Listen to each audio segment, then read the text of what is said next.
কখন থেকে ফোন করছি, ফোন তুলছে না কেন? আপনারা আর আসেন না, এই বিয়ে হবে না। দাঁড়াও, তোমরা কেউ উঠো না, সবাইকে বারণ করতে রাখিস। মেয়ের বাড়ি থেকে যেতে বারণ করলো। কেন আব্বা? আমি তো কিছুই বুঝতে পারছি না।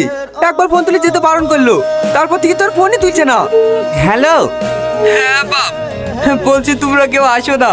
কেন আব্বা, কি হয়েছে? বলছি তো আসো না, আমার মেয়ে তোমাকে পছন্দ না।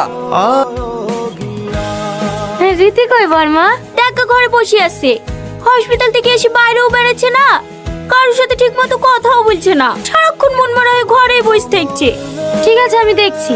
কি রে, অন্ধকারে বসে কেন? এমনি বাইরে মানে বেড়াবি, একটু ঘুরবি, এভাবে কেউ ঘরে বসে থাকে? ভালো লাগে না। আরে ঠিক আছে, ঘরে আর থাকতে হবে না, চল রেডি হইলে আমার মায়ের বাড়ি থেকে দুদিন বেরিয়ে আসি। তুমি যাও, আমাকে একটু একা থাকতে দাও। কি হয়েছে কি তোর বলতো? তোর মতো এরকম ঘটনা পৃথিবীতে কত মেয়ের সাথে ঘটেছে, তারা কি তোর মতন হার মেনে নিয়েছে নাকি? একটা ভালো জামা পরিলে দুদিন বেড়াতে গেলে সব ঠিক হয়ে যাবে। রাজেশ ভাই বাড়িতে নাই নাকি? হ্যাঁ হ্যাঁ আছে, একটু আগে মাঠ থেকে এসে খাওয়া দাওয়া করে শুইলো। কি গো লালটু, মেয়ে পাইলি? মনে মনে ভাবনা ছেলে বিবাহ আর এক সপ্তাহের মধ্যে বি লাগিয়ে দেবো। তুমি তো মেয়ে খুঁজতে খুঁজতে আমার কভার করে দিলি। আমি তো তোমাদেরকে বলেই দিয়েছি আমি বি করবো না। কি করবি নি মানে? একবার বি ভেঙে গেল, গ্রামে তোর নামে তারা টিকতে পারছি নি, তোকে এই মেয়েকে বি করতে হবে। তোমরা যদি আমাকে মেরে ফেলো না, তাও আমি বি করবো না। আর আমাকে বেশি জ্বালালে আমি কালকে ব্যাগ চলে যাবো। এই রীতি, যা রেডি হলে গা, মেলা দেখতে যাব। তুমি যাও ভাবি, আমি যাব না। যাবেনি মানে? তোকেও যেতে হবে আমার সাথে। ভালো আছে কাকা, আব্বা তো নাই, কিছু বলবেন নাকি? না না, এমনি ঘুরতে আসনু। ও বসেন কাকা।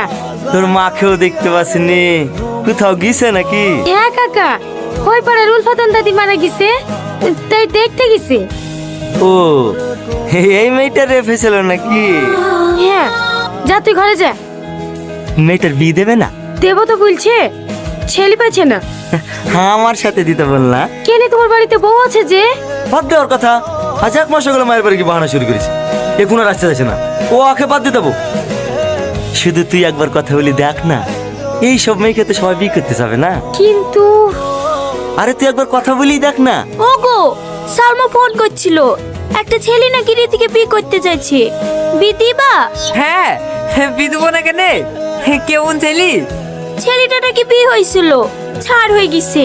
ও, ছেলে মেয়ে আছে নাকি? হ্যাঁ, একটা 10 বছরের ছেলে আছে।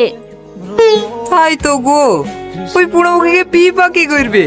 গ্রামের লোকের কথা জানাতেও ঠিকতে পারছি নি, কি আর করবা? আসতে বলো। ভাই ওই ধারে সব রেডি হয়ে গেছে, না গেলে কিন্তু বিশাল সমস্যা হয়ে যাবে। তুমি একটু বুঝে দেখো না মা, আমি আর পাচ্ছি নি। ঠিক আছে আব্বা। কি রে, এখনো বসে আছিস যে? লেজামাটা পরিলে? আমি যাবো না। দেখ, জেদ করিস নি, আব্বা কথা দিয়ে ফেলেছে। তুই কি চাস আব্বার মান সম্মানে ক্ষতি হোক? দেখো ভাবে আমাকে জ্বালায় না, মেয়েদের উপর আমার কোনো বিশ্বাস নাই। তুই শুধু রীতিকেলেই পড়ে আছিস, ওটা মেয়েকে দেখলি? আমার 1000টা মেয়েকে দেখা দরকার নাই, একটু মেয়েকে ভালোবেসে বুঝে গেছি। মেয়েটা কত খারাপ, এতদিন ধরে ভালোবাসে নাটক করি করি শেষ পর্যন্ত অন্য একটা ছেলের সাথে পালিয়ে গেল। ও পালাইনি, তোকে যেটা বলেছিল ভুল বলেছিল। আসল ঘটনা শুনলে তুই তো আরো বেশি ঘৃণা করবি। ও একটা ধর্ষিতা মেয়ে, থুবড়ু রাতে রেপ হয়ে হসপিটালে ভর্তি ছিল, তার লিগে তো আমাদেরকে যেতে বারণ করেছে। হ্যাঁ, তাহলে ও কোনো ছেলের সাথে পালিয়ে যায়নি? না। তুমি এই কথাটা আমাকে আগে বলবো না। ছি, ছাড়ো আমাকে। ভাবি, তোমরা আগে থেকে সব জানতি? হ্যাঁ, আমরা দুদিন বাদেই সব শুনেছি। তাও আমাকে জানাওনি। ভাবি, আর কেউ না জানুক, তুমি তো জানো আমার দিকে কতটুকু ভালোবাসি। তাই বলি তুই একটা ওই রকম মেয়েকে বিয়ে করবি? আচ্ছা ভাবি, তুমিও তো একটা মেয়ে, তোমার সাথে যদি এরকম ঘটনা ঘটে তাতে তোমার কি দোষ বলো? যাও ভাবি, তুমি আব্বা মাকে কি বলো, আমি আজকে রীতিকে বিয়ে করবো।